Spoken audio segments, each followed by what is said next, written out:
Everybody, thanks for watching. Just a quick reminder that Frequency and Vibration Volume 3 is now available, as well as the Guide of 2025. Also, make sure you guys take advantage of the Merkabah catalog sale. And yeah, a lot of people asked about Never Pay Again membership, and I put that sale out for the first 100 people that take advantage of it, because Never Pay Again membership will not be around long. You know, once this new platform is up, which it should be up today or tomorrow, that's going to be in the Never Pay Again membership. So here's a chance to get in real quick for this super low price. And as I said, everybody who bought Merkabah catalog or flash drive, check your emails. You guys have the membership. So yeah, I want to get to this video real quick because a lot of information real fast. And a lot of people were talking about, you know, I put out this stuff before. So again, it's a lot of new people. But one of the things that's on my list as a must research is everything surrounding the dragons and serpents or what have you. It's one of the big mysteries about the ancient world, as well as the pyramids and the crazy monuments that we always talk about. It's one of the things you just can't ignore. And the thing that a lot of people just forget about, and it's because it's so old. We have writings from Homer, right? We have, mythological stories, supposedly mythological. And you got to think about this stuff. Okay, first of all, Homer wrote so much. And in the depictions and just outside of that, just him talking about dragons and him talking about serpent beings. I mean, that should be enough for you right there. There's no TV during this time. There's no animations during this time. This is something that they talked about and drew as if it existed. Then even when you go and look at some of the pottery and, the depictions of dragons from back then, it's replete. I mean, it's no way around that argument that these beings, whatever you want to call them, serpents or dragons, existed. Again, I talked about the zodiac and having a dragon on the zodiac. I talked about all of the mythology or the stories of dragons from, Britain and Scotland and so many different civilizations, especially in China. And it's just something we can't ignore. So I put out a lot of information before about, reptilians and how we have within our genes this reptilian DNA. And, our skin is the evolution basically of reptilian skin. It's in our DNA, as I talked about all this before. But you gotta, as I said, look at your hand. You can see you have scales. We all know about the disease where you have super dry skin and, you have children. A lot of these people turn real scaly. They look real serpent-like. And those pictures are tough to look at, but it's so much there that's giving you this understanding of this connection between us and dragons, or us and this serpent energy. So we talk about the Garden of Eden, always get into that. And we know about the serpentine energy of Kundalini, and we made that connection with how the tree of life is representing that, and a tree of the knowledge of good and evil, which the whole Garden of Eden story, when you break it down, which I broke down a lot, understanding the metaphors of it is, the garden is representing the brain. And you guys got to understand that. And it's the same thing with the pyramid, the Great Pyramid, as I said, also represents the brain. And you got to see where they made this connection with the Garden of Eden story. And it's not hard to figure out. So in the story, we know we had the serpent come down and tempt Eve. And it's giving you that whole connection of how the serpent brain, we have the triune brain. I talked about that. So again, understanding that we have this reptilian lower brain, right? And the reptilian part of our brain is what basically governs our actions, our desires for the materialistic world and what have you, which is why Satan represents the materialistic world. Satan is the serpent or what have you. Hell is material. When you understand, it's the lowest form of existence when you really pay attention. There is outside of this physical world, which, none of this stuff is real. Like, it's hard for people to comprehend. We'll get into this a lot more deeper. This is what we know. And when you are surrounded by all that you know, that's all that you know. This, what we call physical world matter, it's not even real. I know it's hard to comprehend. It's just not, it's outside of what you really are as far as your spiritual self. So we have this in the Bible, this understanding. If you guys read the Gnostic texts, which will talk about Gnosticism, and then the Hag Hammadi manuscripts, I told you what were they scared of back then? Dragons, serpents, serpent dragons. So when you get into the Nag Hammadi manuscripts, you have a whole sect of groups who basically worship these serpents, the Nassim. And it's one of those things where you got to really look into these ancient manuscripts and see how things were completely different, which I touched on that as well. That's why I'm putting these videos out. A lot of people talked about, hey, you putting these videos out.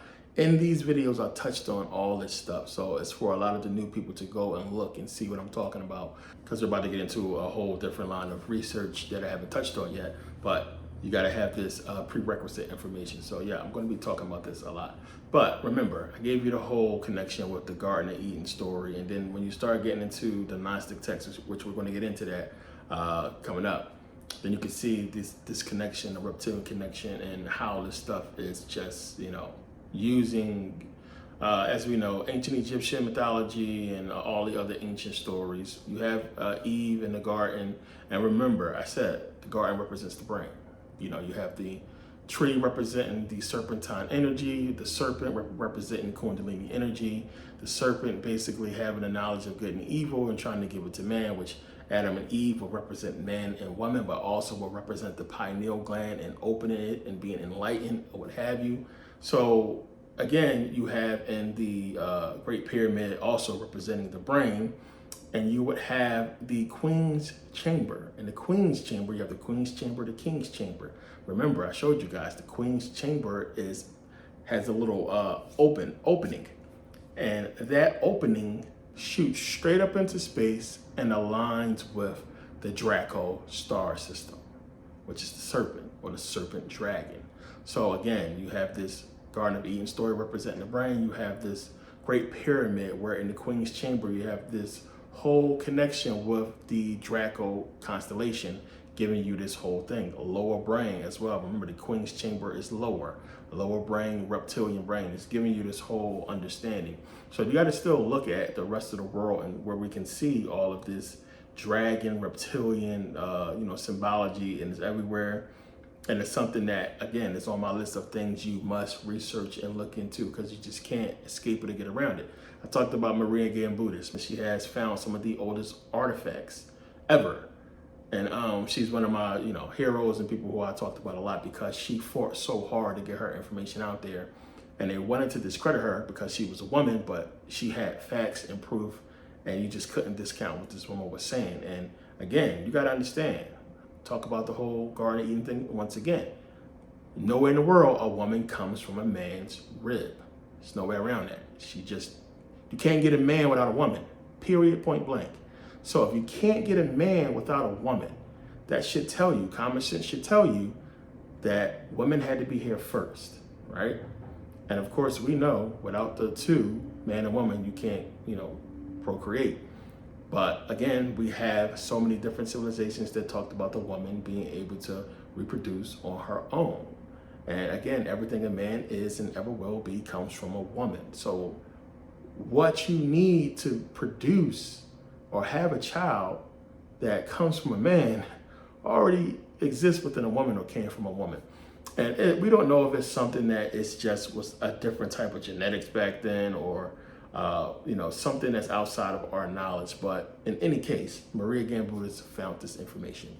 And she found also these ancient figurines of these serpent people.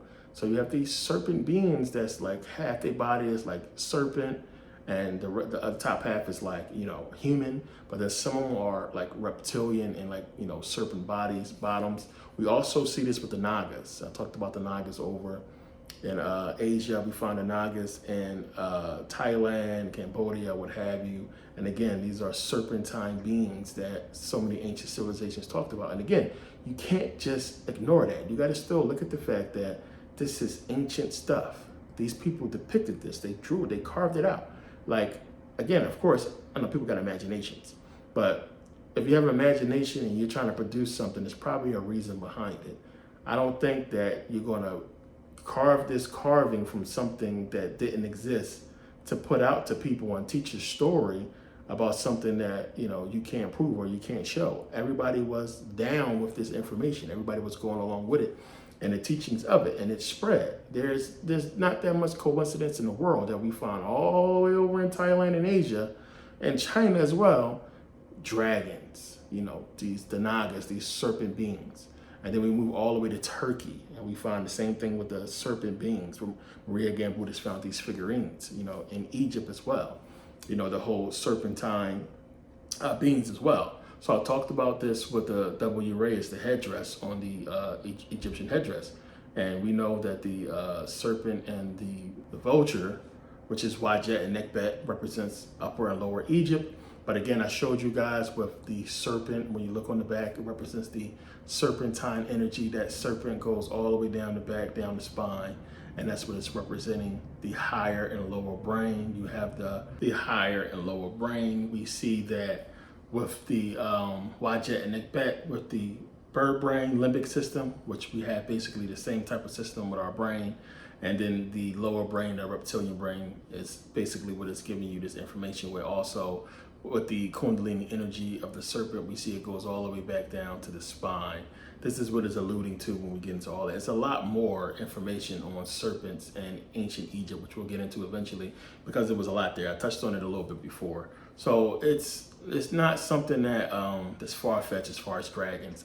Like, a lot of people got on me when I was talking about, you know, the whole Anunnaki thing, but it's like, oh, dude, you talking about dragons. Dragons is provable. You know, they call them dinosaurs now, but, you know, we can find those bodies. Those are proven.